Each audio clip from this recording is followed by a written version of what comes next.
तेढ वाढवणारी माहिती प्रसारित केल्यास गुन्हा दाखल करणार पोलीस आयुक्त एम राजकुमार यांची माहिती. जाणीवपूर्वक समाजात तेढ वाढवण्यासाठी माहिती प्रसारित केल्याचे निदर्शनास आल्याने गुन्हा दाखल करण्यात येत आहेत. गत आठवड्यातच सामाजिक तेढ वाढवण्याच्या उद्देशाने काही घटनांचा संदर्भ जोडत सोशल मीडियावर पोस्ट प्रसारित झाल्या. त्याची माहिती घेतली जात असून त्यानुसार कारवाई होणार अशी माहिती पोलीस आयुक्त एम राजकुमार यांनी पत्रकारांना दिली. समाजात विविध घटना घडत असतात, गुन्हेगार विविध कृत्य करत असतात, त्या घटनांची नोंद पोलीस घेत असतात. फिर्यादीच्या म्हणण्यानुसार या बाबी असतात, त्यांची पुष्टी पोलिसांनाही करायची असते. मात्र मिळालेल्या माहितीची सोयीने मांडणी करून सामाजिक स्वास्थ्य बिघडवले जात असल्याचे निदर्शनास येत आहे, असे पोलीस आयुक्त राजकुमार यांनी म्हटले. तुम्ही मीडियाला पब्लिक समोर जाताना व्हेरीफाय करूनच जावं लागेल. नाही माझ्या मर्जीने मी करणार असा तुमचा निर्णय असेल तर then you will have to face law enforcement agencies. Exactly. आता या गोष्टात आम्ही प्रेस नोट नाही दिलं तर आपण कधी कॉन्टॅक्ट करू शकेल. असा एक विषय आलेला आहे, फलाना व्यक्तींनी अशा त्यांनी मीडिया समोर शेअर केलेलं आहे, हे खरं खोटं काय आहे, या सत्य आहे का? ब्लाइंड अलिगेशन कोणी सांगितलं म्हणून मी टाकलं आणि मला स्वतः मी पत्रकार म्हणून घोषित केलं तर देन जे काही रिपरकर्शन आहे ते पण फेस करावंच लागेल ना. PRO आहेत, आज सांगितलं मॅडम, ठीक आहे ना. आणि नाही इनफॅक्ट आपल्यापैकी कोणी आहे का माझा नंबर नाही आहे नंबर सगळ्या. आणि काही आपण मला मेसेज किंवा कॉलद्वारा संपर्क केलं आणि आम्ही रिस्पॉन्ड नाही केलं असं असलं तर सांगा. तुम्ही व्हॉट्सअपला आम्ही केलो सर, तुम्ही रिस्पॉन्स नाही आला तुमचा. काय विषय होतं? नाही बातमीच होती. बातमी हा कधी बघता का नाही आम्हाला माहिती नाहीये. ब्लू टिक तो आएगा ना, मैं वो ऑप्शन तो ओपन ही रखा हूँ.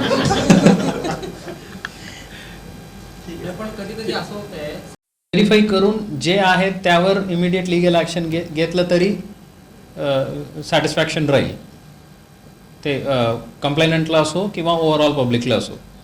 आता कुठलाही प्रकारच्या बाजू न घेता न्यूट्रली जे फॅक्ट आहे त्यानुसार कलम लावून गुन्हे दाखल केलं ते बरं राहील. आपण जे इन्सिडेंट म्हणतात त्यात पण the same thing will fit. See आरोपीचं नाव already it's out in the public. त्यापैकी 3 अटक आहे, आणखी 6 आज होणार आहे. त्या व्यक्तीविरुद्ध अजून दाखल नाही आहे, पण गरज पडलं तर करणार आहे. आता जे कोणी इथं वातावरण बिघडण्याचे प्रयत्न करत आहेत ना त्यांच्यावर 100% करणार आहे. कोणी व्हिजिट केलं, त्यांचे जे कोणी व्हिजिट करतात त्यांना जे काही ब्रीफिंग दिलं ते म्हणतात त्यावर नाही. इथं जाणून बुजून जे वातावरण खराब करण्यासाठी प्रयत्न करणार आहे ना त्यांना सोडणार नाही. हे मीडिया आहे का तेच प्रश्न आहे. Anybody can open a YouTube channel. ज्यांना एक जीमेल आहे ते यूट्यूब चॅनल ओपन करू शकेल. ज्या लोकांकडे यूट्यूब चॅनल आहे ते सर्व मीडिया रिप्रेझेंटेटिव्ह आहे का आपण ठरवा. त्याबद्दल मी कमेंट करणार नाही.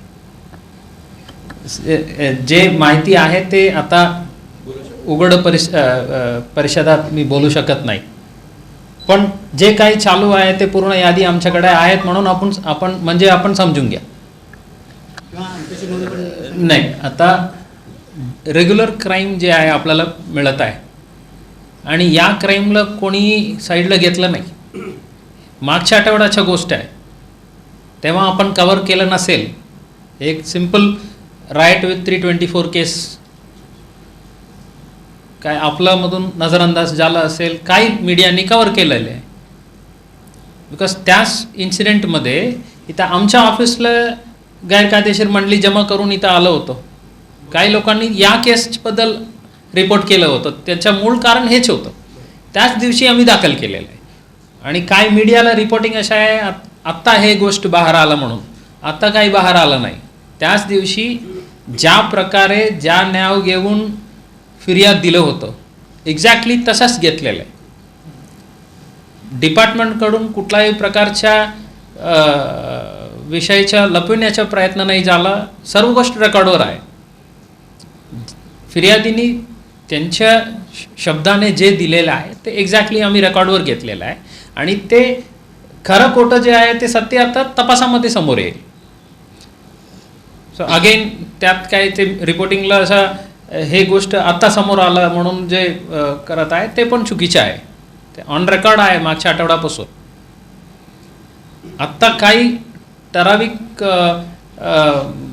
फोर्सेसकडून समोर आणण्याचा प्रयत्न होत आहे, पण ते क्लिअर करू म्हणून आपल्याला सर्वांना बोलावले आहे.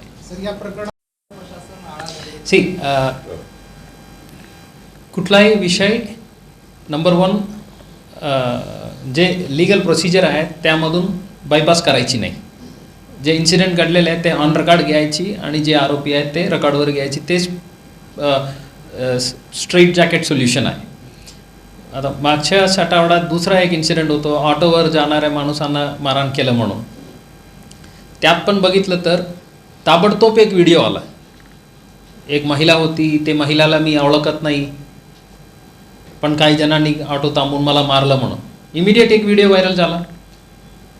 पण चौकशी सुरू झाल्यानंतर इमिडिएट ते ओपन झालं. हे जे विक्टीम, जे अलेजेड विक्टीम जे आहे ते ऑलरेडी 2 लग्न झालेलं होतं आणि हे जे महिला जे आहे त्यांच्यासोबत त्यांचे वाढवं रिलेशन होतं. आणि ते महिलाचे जे नेतेवाईक लोक वगैरे आहेत त्यांनी विचारलं तेव्हा वाद झाला. नंतर त्यांनी पुन्हा एक व्हिडिओ दिला, मी चुकीच्या गोष्ट बोललेला आहे. आता अशा इन्सिडेंटला पण आपण अशाच कॅटेगरीला टाकलं तर देन सर्व ठिकाणी काहीतरी खूप वाईट गोष्ट होत आहे असं दिसत आहे. डेली रिपोर्ट्स जे कंट्रोलमधून येतात ते कधी कधी मोबाईलमधून कॉल करतात. मी इन्सिस्ट करतो तुम्ही लँडलाईन, तुम्ही कंट्रोलला बसलं का मला कसं कळेल, तुम्ही कंट्रोलमधून फोन करा म्हणून. ते आहेत प्रश्न, जरा BSNL अधिकारीला पण संपर्क करू, विल सॉर्ट इट आउट. नाही, मला पण ते प्रॉब्लेम आहे. व्हेरीफाय करून सांगा ना, आपल्याकडून पोलीस विभागाकडून आपण व्हेरीफाय करू शकेल. हे अशा एक सेन्सिटिव्ह गोष्ट आलेलं आहे, हे करा का नाही, हे आम्ही प्रिंटला जाण्याच्या अगोदर किंवा ऑन एअर जाण्याच्या अगोदर आपण व्हेरीफाय करू शकेल. जे फिर्याद जे दिलेले आहेत ते डायरेक्ट आम्ही घेतलेलं आहे. ते काही कमी जास्ती करण्याचा प्रयत्न केला नाही. त्यांच्या शब्दातून जे फिर्याद आलेलं आहे तेच घेतलेलं आहे. परिषद संपल्यानंतर आपण मला वैयक्तिक भेटा, माझ्याकडे जे यादी आहे ते मी आपल्याला शेअर करतो. नंतर तुम्ही सांगा मला आम्ही जे केलेलं आहे ते कारकोटं काय. Shri Markandeya butterfly garden Montessori English medium school, play group ते 4थी पर्यंत CBSE पॅटर्नच्या शिक्षणासाठी आजच प्रवेश घ्या. मोबाईल क्रमांक 8668 34 49 79.